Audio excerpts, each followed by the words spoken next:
할렐루야. 아멘. 사람은 누구나 높아지는 걸 좋아하죠. 그래서 높아지기를 원합니다. 그래서 높은 지위에 오르면은 그만큼 존경을 받을 수 있고 그만큼 능력 있는 삶을 살 수 있기 때문입니다. 그래서 사람들은 출세 그 사다다리에서 남보다 한 계단이라도 빨리 올라가기를 위해서 몸부림칩니다. 그러나 문제는 올라갈수록 자리가 너무 좁고 경쟁이 치열하다는 것이죠. 그래서 사람들이 무엇 때문에 싸우고 다투느냐? 그것은 높은 자리에 올라가기 위해서이다. 성경에는 예수님의 제자들도 높은 자리에 올라가기 위해서 서로 다투다가 예수님의 책망을 받는 그런 장면이 나옵니다. 오늘 9절 말씀에 이름으로 그랬습니다. 이름으로 하나님이 그를 지극히 높여 모든 이름 위에 뛰어난 이름을 주셨다. 이렇게 얘기했습니다. 자, 사람의 운명은 한 번 정해지면 바꾸기 어렵고 한 번 망쳐지면 다시 회복하기 어렵습니다. 그뿐 아니라 죽어버리면은 다 끝나는 거죠. 그런데 본문은 이미 십자가에 못 박혀 죽으신 예수 그리스도를 하나님이 지극히 높인다. 이렇게 나와 있습니다. 자, 죽은 예수 그리스도를 하나님이 지극히 높이셨다. 어떻게 하나님은 이미 저주받아 죽은 사람을 다시 존귀한 자리에 오르게 하실 수 있느냐 하는 것이죠. 이것이 가장 큰 의문입니다. 이에 대해서 예수님은 모든 존귀가 하나님으로부터 나온다. 이것이 하나님의 선물이다. 이렇게 대답하고 있습니다. 자, 빌라도에게 신문을 받으면서 예수님은 이런 얘기를 합니다. 요한복음 19장 11절에 보면은 위에서 주시지 아니하실더라면은 나를 해할 권세가 없으리다. 이렇게 했습니다. 이 모든 권세는 하나님이 이 세상에 잠시 빌려주시는 것이다. 위정자들도 잠시 빌려주는 것입니다. 아시겠죠?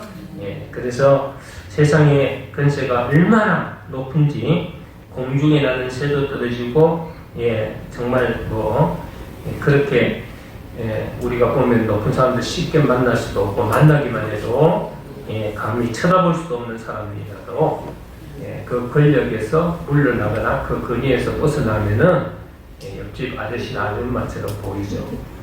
그처럼 여러분들 잘 알다시피 박근혜 대통령 같은 경우에도 요즘 보면 불쌍하죠. 그죠? 그래서 병원에서 막 실려가고 오고 한테 얼굴도 엉망이고 참 딱해요. 정말 참 불쌍한 것 같고 오히려 측은합니다. 이런 것이 뭐냐? 하나님이 주신 근위가 사라졌을 때 오는 것이다. 그래서 모든 근위는 이름으로 하나님 그를 지극히 높여 하나님 높이는 거예요. 모든 이름 위에 뛰어난 이름을 주사. 이것은 바로 모든 근위는 하나님이 주신 선물이다. 할렐루야. 그래서 이 존귀는 모두 하나님의 선물이다. 이런 존귀함에도 두 종류가 있죠. 하나는 세상에서 존귀한 것이고 또 다른 하나는 하나님 앞에서 존귀한 것입니다. 세상에서 존귀한 것은 과거에 내가 출세에 의해서 결정지어졌고 지금은 능력이나 운에 의해 좌우되는 높은 위치다. 이 기독교에는 운이라는 말을 잘 안 하죠. 그리스도인들이 운이라고 하면 안 되는데 운이라고 한 것은 제가 운을 믿어서가 아니라 단지 그 사람의 능력만의 문제가 아니다. 능력만의 문제가 아니다. 사람들은 세상에서 존귀해지기 위해서 열심히 노력합니다. 밤을 새우면서 열심히 공부하고 남다른 노력을 많이 하는 거죠. 그래서 그렇기 때문에 더 빨리 다른 사람보다도 더 높은 자리에 오를 수 있다고 생각하기 때문입니다. 그래서 명문고등학교 나와서 명문대학교 알아주는 학과를 졸업하고 어려운 시험에 합격하기도 하고 또 유학 갔다 오기도 하고 뭐 전진적인 목표가 다 그렇게 이루어져 가는 것이기 때문에 많은 노력도 하고 힘들어서 이 일을 합니다. 그렇게 높은 자리에 올라가서 무엇을 하느냐? 세상을 현상유지합니다. 이것은 이제 우리가 좀 전문 용어로 얘기하면 경제학에서 많이 쓰죠. 제로섬 게임이다 이렇게 얘기합니다. 이것은 세상 권력이 하는 일이 현상유지이다. 그래서 사람들이 자기의 가장 좋은 위치에 있을 때 제로섬 게임을 하고자 하는 겁니다. 바로 여기에 항상 머물기를 원하죠. 그러나 또 다른 존귀함이 있습니다. 그것은 자신을 버려서 남을 살리는 위대한 사랑의 존귀함이다. 이 사랑의 존귀함을 여러분들이 잘 알아야겠습니다. 세상 존귀함하고 틀리죠? 단지 현상 유지로 그치는 것이 아니라 다른 사람들도 자신 안에 있는 존귀함을 깨닫고 새로운 삶을 살려는 능력입니다. 신명기 15장 17절이나 또 출애굽기 보면은요, 구약 성경에 기에 구멍을 뚫는 노예 이야기가 나옵니다. 원래 이스라엘 사람들은 같은 하나님의 백성들을 영구히 노예로 불릴 수 없었습니다. 즉 일정 기간만 되면은 노예를 풀어줘야 되겠습니다. 빚이 졌다든가 또 뭐 여러 가지 사항에 의해서 그 사람을 노예로 삼았지만은 어느 한 일정한 기간이 지나면 노예에서 자유함을 줘야 되는 그런 것입니다. 그래서 이 사람은 주인의 배려로 노예 생활 때 결혼을 하게 되죠. 그래서 이제 아내가 생기고 아이들이 생깁니다. 그 아이들이나 아내들도 다 노예입니다. 자, 어떤 일정한 기간이 지나서 노예 신분에서 벗어나게 됐어요. 그러면은 이제 주인이 이제 자유를 주는데 노예 입장에서는 어떻습니까? 자기가 자기 아내나 자기는 풀려나지만 자기 아내나 자기의 자녀는 안 풀려난단 말이에요. 그러니까 이제 이럴 때는 어떻게 하느냐? 문에 문짝에다 대고 귀를 뚫어요. 귀에 송곳으로 구멍을 뚫었습니다. 그것은 뭐냐 하니까 나는 영원한 당신의 노예입니다.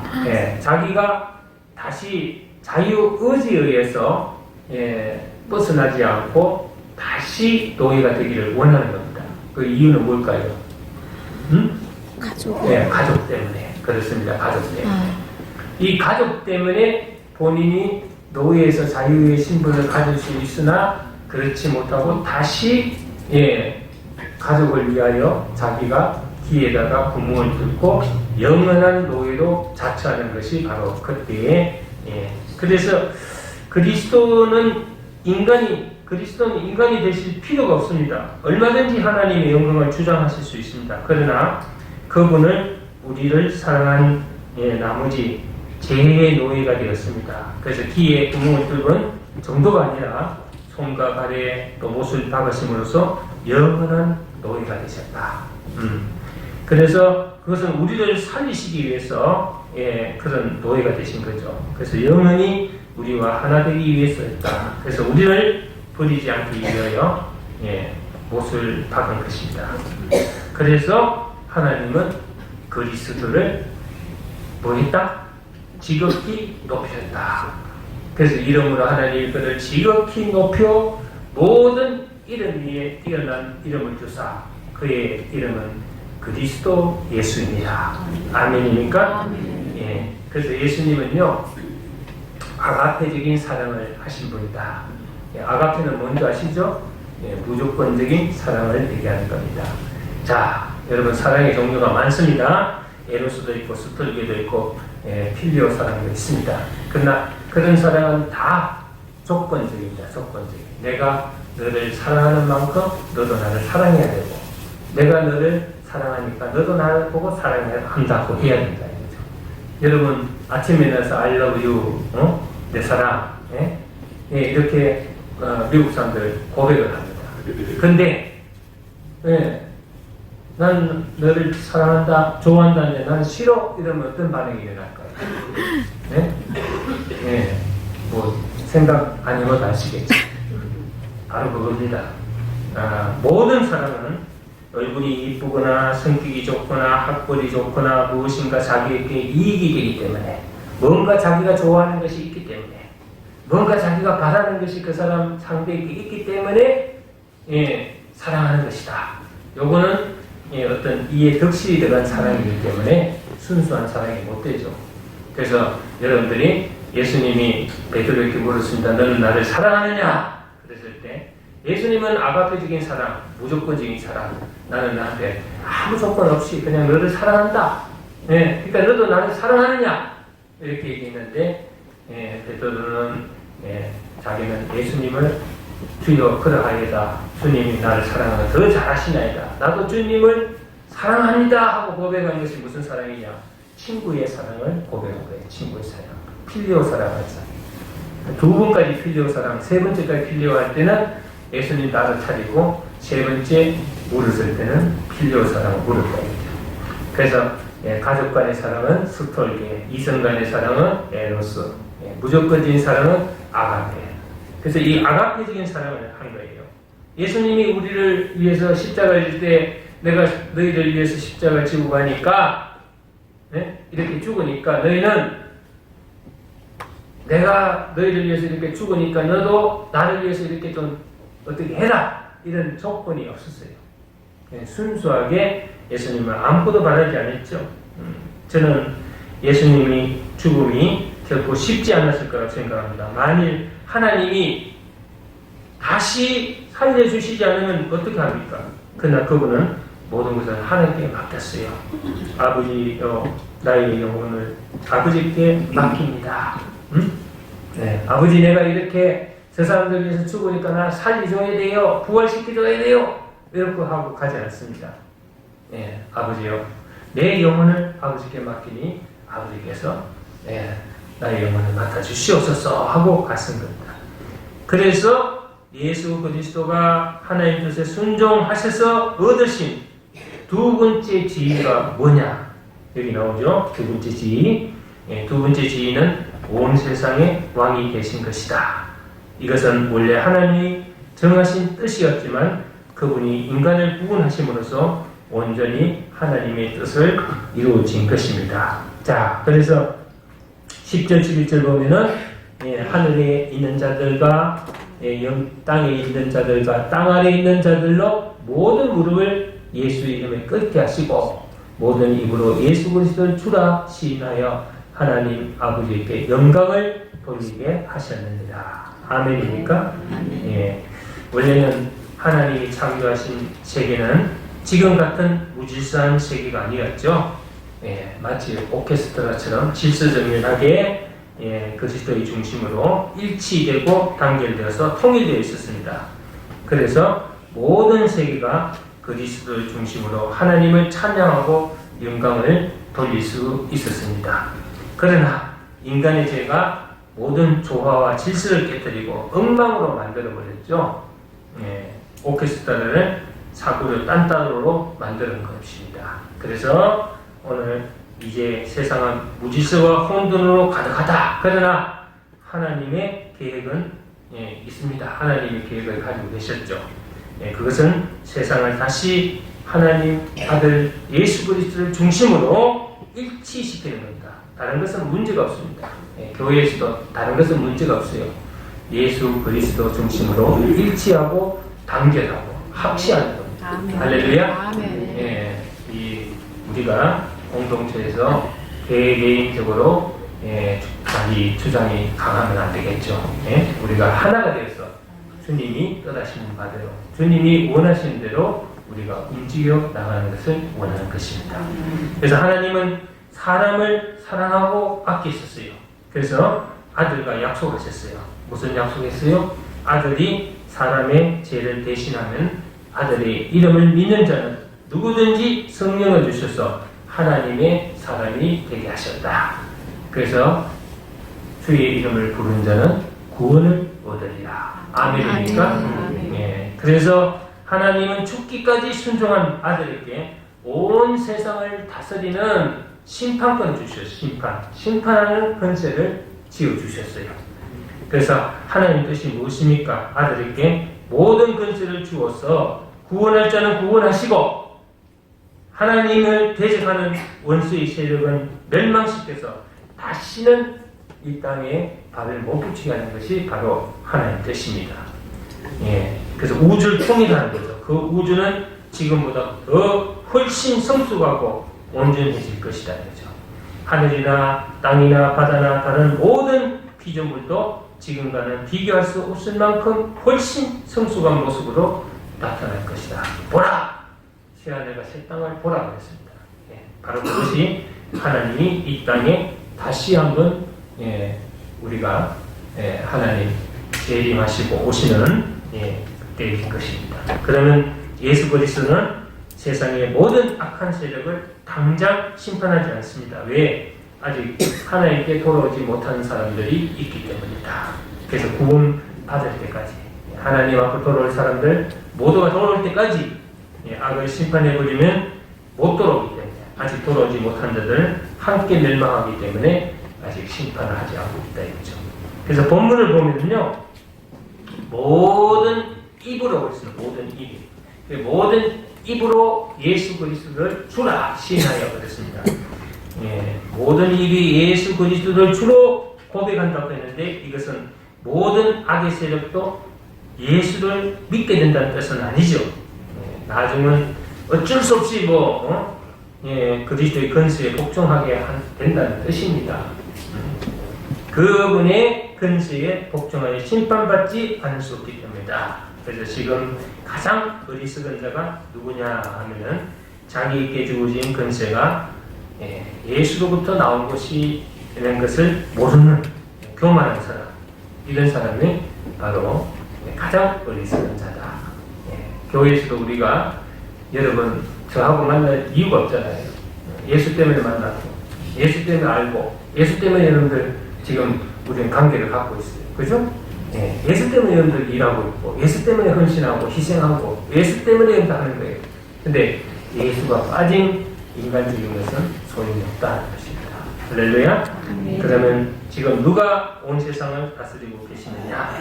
부활하신 주님이십니다. 그분이 통치하심으로 무엇이 달라졌느냐? 무엇이 달라졌어요? 악한 자는 더 악하게 되고 선한 자는 하나님께로 돌아온 것입니다.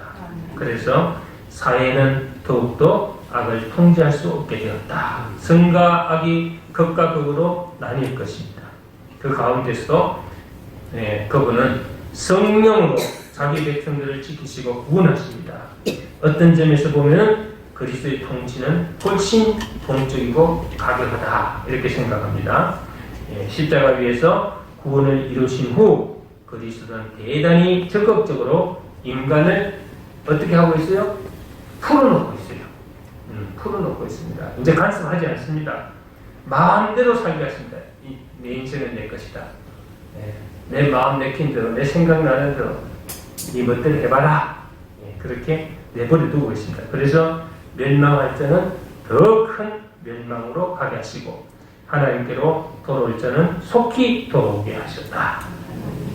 그래서 현대 사회는 더는 인간을 잡아내는 사회적인 끈이 없습니다. 현대인의 머릿속에는 성욕이라는 것은 없어요. 성욕이라는 거. 성욕이라는 것은 없고 하고 싶은 마음대로 전부 해야만 하는 것입니다. 요즘 검찰에서 이 성욕이란 말 잘 쓰죠. 성욕 없이 수사하겠다. 그렇습니다. 인간의 욕망은 모두 막 실현되는 듯이 보이죠. 자기 멋대로 사니까. 그러나 그것은 결국 인간의 심판을 더욱더 무겁게 하며 심판의 불을 더욱더 뜨겁게 할 것이다. 우리는 세상에서 할 수 있는 대로 유익한 사람이 되어야겠다. 어디든지 조직이든 단체든 공동체든 가정이든 여러분들 가는 것마다 학교든 어디든 나를 필요로 해야 돼요. 나를 필요로 하고 유익한 존재가 돼야지 이스나마나한 존재나 쓸모없고 차라리 없었으면 하는 존재가 되어서는 안 되겠다. 그렇습니다. 여러분들 어제 뉴스를 보다가 제가 좀 울었어요. 뉴스 보면서 울은 건 좀 처음이에요.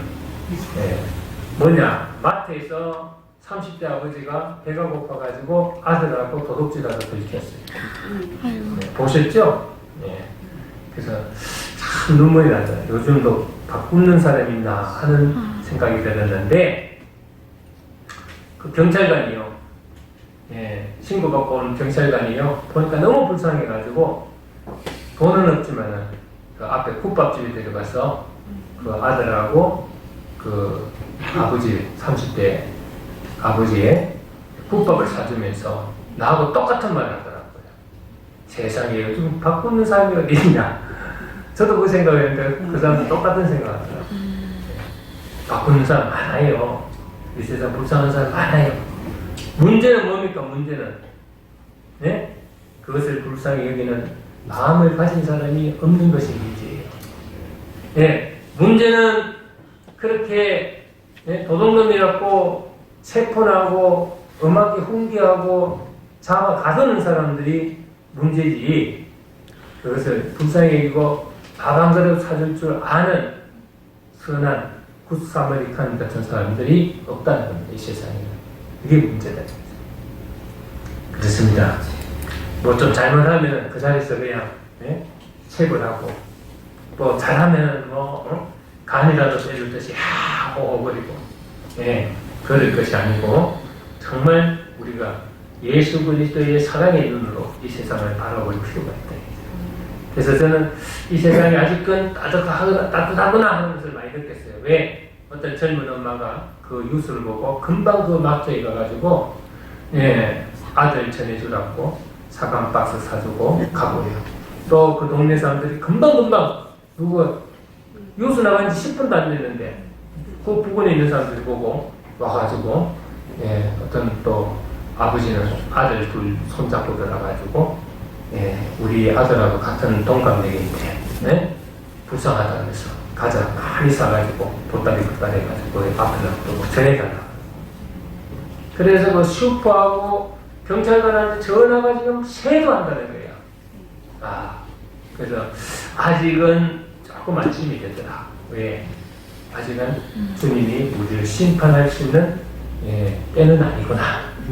때는 아니구나. 아직도 인정이 남아있구나. 그런 생각을 하게 됐습니다. 자, 여러분, 지금 세상은 남을 불쌍히 여기거나 배려를 하기보다는 서로 못자와 뭐가 어르렁거리죠. 누가 좀 잘되면 그 잘되는 꼴을 못 봐요. 시기 질투하고 그냥 끄잡아내리는 그런 세상에 우리가 살고 있습니다. 우리는 예수 그리스도를 믿는 그리스도인으로서 정말 내가 아닌 남을 위해서 내 것을 버릴 줄 아는 위대한 사랑의 그리스도인이 되어야 된다 이거죠. 그래서 우리가 앞에서 배운 것도 마찬가지죠. 각각 자기 일을 돌볼 뿐들 아니라 또한 각각 다른 사람들의 일을 돌봐 너희 기쁨을 충만하게 하다. 아무 일이든지 다툼이나 허용을 하지 말고 오직 겸손한 마음으로 각각 자기보다 남을 낮게 여기고 그랬습니다.